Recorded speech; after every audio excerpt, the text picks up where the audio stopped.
In today's video, we're taking a look at everything you need to play D&D. Things that I wish I picked up sooner, things that are just so helpful for those small little details that you don't really think of until you're in a game. We'll be going from beginner to intermediate to advanced. Some of these I would say are essential, stuff you need to get going. Some are just nice to have. It just improves the experience. So let's start off with maybe the most obvious ones is your D&D books. So you're going to need the monster manual and you're going to need the player's handbook at a minimum. I would say you also need the Dungeon Master guide. If you're going to be the Dungeon Master, obviously, you need one within your group. So maybe it's a cost you share between you. Only the 3 books, so it's not going to come up to too much. There has been a new release of some of these books recently, so make sure you get the up-to-date ones. I have heard a ton of good stuff. These things are lifesavers. You've got a ton of different monsters here to run your campaigns. The player's handbook is how you set up your players and characters. The DM guide is going to guide you how to set up encounters and give your players the best experience. Now we've ticked that one off the list, the next thing you're going to want is some dice. Now, you can just get a set of dice. You don't really need more. Some people might disagree. You can just roll the same dice multiple times. If, like me and like most people, you end up with dice trays and dice bags just absolutely full of the stuff, which would be my other point. Dice bags, dice trays, all of that stuff, again, slightly enhances the experience, so not necessarily needed. It's nice having your dice all in one place so they're not scattering over the table and you've got a bag to keep them in. The last thing I would say for beginners, and absolutely essential, would just be notepads, sticky notes. If you're a DM, sticky notes are a lifesaver. You can sort of mark out pages in your books.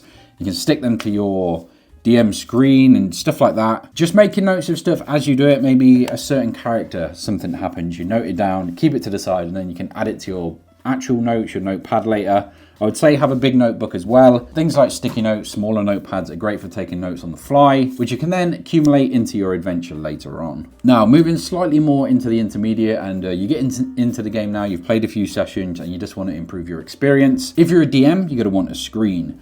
Now, there's a few reasons for this. You can hide stuff behind it. So if, let's say this was the big bad for this campaign and I didn't want it revealed, I could keep it behind here and none of the players are going to see this. Pretty cool use, but the other thing is, and you guys can't see, I'll do some close-ups, but in here I've got conditions, I've got jumps, I've got random encounters, I've got setting DCs for things, how prone works, travel pace, cover, information about the campaign you're running, names. There's just so much in here. If you're starting out, you're probably not used to doing or knowing, and you don't want to jump to the rulebook every time there's a question. There's so many things here that come up maybe only once a session, maybe once every other session. But having them here, so you know them, so you can just look at them, read them, continue the game without having to jump into rulebooks is a lifesaver. Like I mentioned before with the notes and stuff, you can also stick them here, and it does, it is very helpful, especially starting out.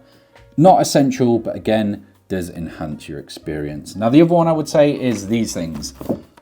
These are spellbook cards, so all of the paladin spells, or you can get ones for monsters, you can get them for magical items. They're going to have all of the stats. So this one's a god, it's got all of his stats, all of his attacks, everything you need on here. It's got the challenge rating, so you can set up your encounters. Having these to hand, and again, not having to flick through the monster manual, not having to flick through lists of magical items you've prepared, or if someone's got a question about a spell, you can give these cards out, or you can hold it and then you can check if they have a question. There is so much use I've got out of these. Honestly, one of my favorite things I've brought in this game, and it's one that I wish I picked up so much sooner. You can normally find them on sale in most places, so definitely pick them up, definitely worth having. The other thing I want to touch on, just clear some stuff off here, is so maps. So you've got a few options. You can potentially prepare your own, you can draw them out. This is going to take a lot of time. If you're starting out and just want to get into games, the best thing, and I would say even going forward, like I just use these almost. Sometimes I'll draw a map if it needs to be really customized, but for everything else, I've got battle maps. These things are just going to be, you open up, you find the page you want. Normally, if you get 2 of them, you can put them side by side. You can buy more and just create these massive maps. Lovely artwork, colored. It's better than you're going to draw. Very useful. Like I say, you can just jump into an adventure. Tons of different options. So you've got choices anyway. They do city maps, they do other versions. This is from Tome of Maps, so they've got a current Kickstarter. I will leave their link down below. Go check them out. Absolutely gorgeous stuff. And as I say, I swear by these things. They're pretty much all I use for my campaigns. The final thing for intermediate I'm going to say is the thing I just moved off the maps, the miniatures. Now, again, these aren't essential. These aren't even necessary. You can just do it all in your imagination. I think if a lot of you are starting out, it can be very difficult though. And I do think having, like I just said, those type of maps with miniatures on them can make just understanding where characters are in relation to each other so much easier. Now, you can just have stuff like beads. I've seen people use sweets to represent characters or monsters, and as you kill them, you eat them. You can do whatever you want. I just think having a nice miniature like this, like these, just adds another level of immersion that if you're starting out, you don't necessarily get. And obviously this is a role-playing game, so eventually you want to get to that point. You want to have your imagination working at all points. These help. And you can develop the other stages of it as you make attacks, players describing things that you can't show on the field. But having these on, like I say, for those tactical players and just wanting to know where stuff is, it just makes life so much easier and so much prettier. Now, touching on the advanced stuff, things like these. So measurement tools to work out certain spells, having condition markers, so you can get really fancy ones that go around your character's bases. I just use like little loom bands. So if somebody's poisoned, I'll put a green one on. If somebody's on fire, a red one, stuff like that.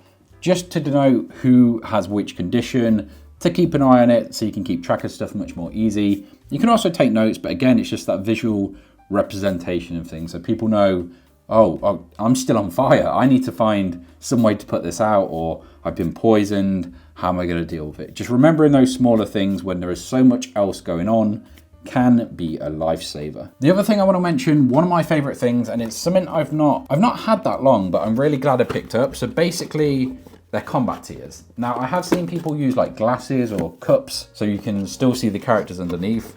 These are worth picking up if you can get a hold of them. Basically, it's like this. So if you're on a battlefield, you're going to put this in place and you can walk over characters. It's to represent flying, it's to represent different tiers of combat. So if I've got like a beholder, I can have it sort of hovering off the ground and stuff can still walk under it. So again, it's just that representation of how close am I to this? Am I under, can I get under it? How high up in the sky is it?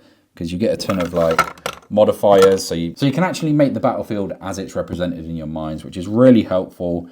These things are invaluable. Honestly, one of my favorite purchases. I think they are quite expensive. Again, I've had these for a little while. Like I say, with any kind of flight, I mean, some characters can gain it. There's a ton of monsters that take advantage of it. Even if you're just having like maybe like a goblin scatter up a wall, just having that option to show how high it is and where it is and just exactly where it is in relation to the combat. Again, similar to the minis, can be invaluable. The last thing I would suggest, and unfortunately I don't have an example yet, I've got some metal tokens, but I don't even know where they are. Thought they were in here. Tangible items, so trinkets, metal coins, health potion bottles, all of that stuff that just adds another layer of experience, another layer of immersion that you won't normally get. It just ups everything, it ups the production of things. Having a potion where you've got 4d4 greater healing potions, so you can just open the bottle, tip it out as if you're just drinking it and healing, is really cool. Having trinkets when you find maybe a brooch, actually handing that item over, again, is very cool. Having metal coins, so it's something tangible in their hand. Again, it just adds a very immersive experience. Obviously, there's a limit. You don't want to be handing out swords. No one really has the budget for that. But the smaller items, the things that are reusable, like the potions, there's a good few examples of stuff that can heighten your game without breaking the bank. But that's my list. Hopefully you've enjoyed this video. Hopefully you've got some useful items and things from it. If you want to see more D&D stuff, more tabletop content, make sure you subscribe, leave a like. That's all I've got for this video though, so I will catch you in the next one.